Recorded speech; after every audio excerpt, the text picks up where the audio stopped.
Bonjour à toi, cher internaute. Voilà quelques mois que je t'ai parlé de la véritable histoire de Mulan et aujourd'hui, je décide qu'on va s'attaquer à Pocahontas. Les premières questions qu'on se pose, elles sont très simples en fait. Qui était Pocahontas? Quand est-ce qu'elle est née? Est-ce qu'elle a vraiment rencontré un Anglais qui s'appelait John Smith et est-ce qu'elle est vraiment sortie avec lui? Est-ce qu'elle a vraiment épousé un Anglais qui s'appelait John Rolfe? Comment est-ce qu'elle est morte? Et surtout, est-ce que Walt Disney n'aurait pas encore une fois enjolivé le truc comme il fait d'habitude? Et ben, pour bien commencer ce petit exposé, cette petite émission, petit épisode, comme tu veux, on va commencer par la base. Mon nom est Pocahontas. Pocahontas est née vers 1595 et le terme pour la désigner n'est pas indienne mais amérindienne. D'ailleurs, je vais peut-être te surprendre, mais Pocahontas ce n'était pas son vrai nom c'était Matoaka. En fait, Pocahontas c'était juste un surnom parce que comme elle était de nature plutôt espiègle, les gens de sa tribu avaient décidé de l'appeler Pocahontas parce que dans la langue powhatan ça signifie petite dévergondée. Voilà, petite info comme ça. Sa tribu, les Powhatan, était gérée par son père, Waunsanacock, qui gouvernait sur l'ensemble des tribus qui se trouvaient sur le territoire de Tsenacomaca. Alors oui, pour cet épisode, prépare-toi mentalement, des noms un peu bizarres, un peu chiants et que tu vas certainement pas retenir de toute façon, il va y en avoir quelques-uns. Mais bon, c'est au nom de la culture, alors on y croit, hein. Allez, on continue. Pour que tu situes un peu ce territoire, il se trouvait autour de la baie de Chesapeake en Virginie, et il était composé du sud-est de la Virginie, du nord-est de la Caroline du Nord et de l'Eastern Shore de Virginie. Ok, je t'ai sûrement perdu, pour faire plus simple, dis-toi que c'était à l'extrême est des États-Unis. Toute ma vie j'ai cherché cette terre de cocagne. En 1607, les Anglais débarquent. Ah mais non, pas ça. Bref, les Anglais débarquent et ils décident de fonder la ville de Jamestown, qui devient vite The Place to Be, pour marchander de la bouffe et d'autres trucs. Et Pocahontas, qui n'avait que 12 ans à l'époque, allait très souvent à Jamestown et devint assez vite une sorte de, pas de pigeon voyageur, mais de passerelle entre les colons et sa tribu. Et puis, ça va plus vraiment, hein. Le temps faisant, les deux clans se mettent vraiment trop souvent sur la tronche et en 1607, en décembre 1607 exactement, le président de la colonie anglaise de la ville, le fameux John Smith, finit par se faire enlever par Opechangkanu, un frère Powhatan.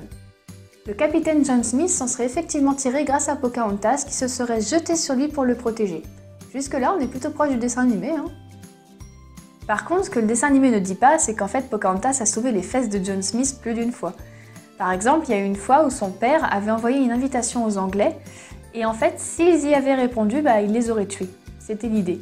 Mais Pocahontas a prévenu les Anglais pour qu'ils ne viennent pas et qu'ils ne se fassent pas buter, quoi. Hein. Donc, et comme John Smith faisait partie des invités, si elle l'avait pas prévenu, il serait quick. Donc voilà, un petit exemple pour la maison d'une fois où elle l'a sauvé, outre celle du dessin animé où elle se jette sur lui pour le protéger.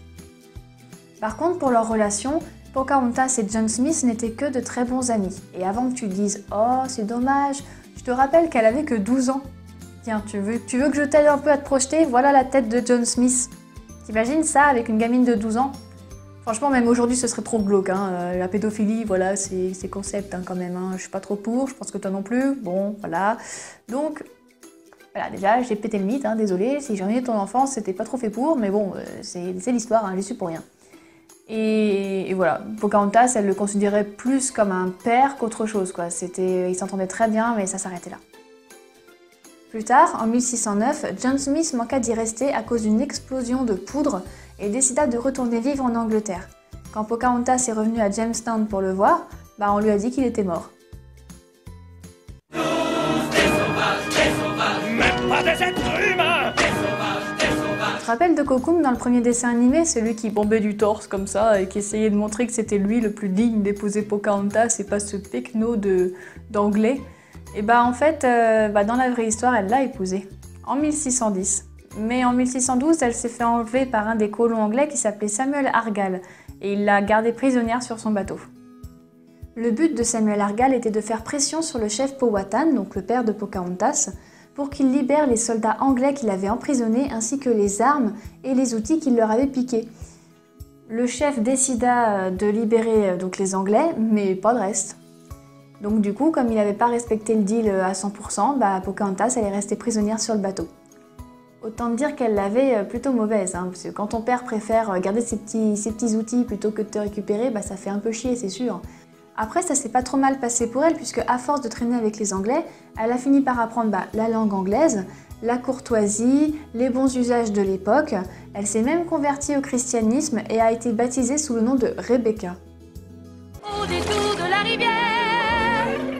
En 1613, Samuel Argall décida de revenir à Jamestown avec Pocahontas/Rebecca et la fit vivre dans un autre village qui s'appelait Henrico. C'est là-bas qu'elle rencontra le planteur de tabac John Rolfe, donc oui, lui aussi il a vraiment existé, et elle en tomba amoureuse. Pocahontas était contente d'être une sorte de lien entre sa tribu et les Anglais, mais ça n'a pas duré très longtemps en fait. Au bout d'un an, Sir Thomas Dale, donc le chef du nouveau village dans lequel vivait Pocahontas, décida d'embarquer 150 hommes armés et Pocahontas pour retourner voir le chef Powhatan et exiger qu'il lui rende les outils et les armes qu'il n'avait pas rendus à l'époque. Alors ils ont saccagé les maisons, ils ont tout brûlé, ils ont tué plein de gens, c'était la grosse merde. Mais quand Pocahontas a posé le pied à terre et est allée voir ses frères, elle leur a dit qu'elle avait été bien traitée et qu'elle voulait épouser John Rolfe. Et curieusement, malgré le massacre, le mariage a été accepté et a été symbole de paix entre les deux clans. Peux-tu peindre en mille couleurs l'air du vent? En 1615, Pocahontas eut un fils qu'elle appela Thomas avec son mari John Rolfe.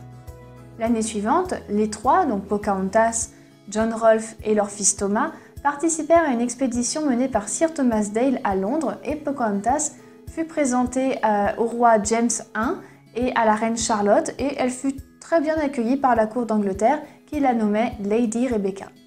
Mais le plus gros du scoop, c'est qu'en fait, à l'occasion d'une de ses balades dans les rues de Londres, devine sur qui tombe Pocahontas? Sur John Smith, évidemment. Bah oui, vu qu'il n'était pas mort en fait. Mais bon, elle le savait pas, donc elle tombe sur lui. Gros silence, il la regarde, il trouve pas quoi dire en fait, quoi répondre, quoi faire. Ils finissent quand même par se parler, hein. C'est vrai que se regarder dans le blanc de l'œil pendant 10 plombes, ça risquerait d'être un petit peu chiant au bout d'un moment. Sauf qu'on sait pas pourquoi, mais quand Pocahontas a parlé de lui comme d'un père, il l'a mal pris, il est devenu très sec. Du coup, Pocahontas s'est énervée contre lui et depuis, ils se sont jamais revus.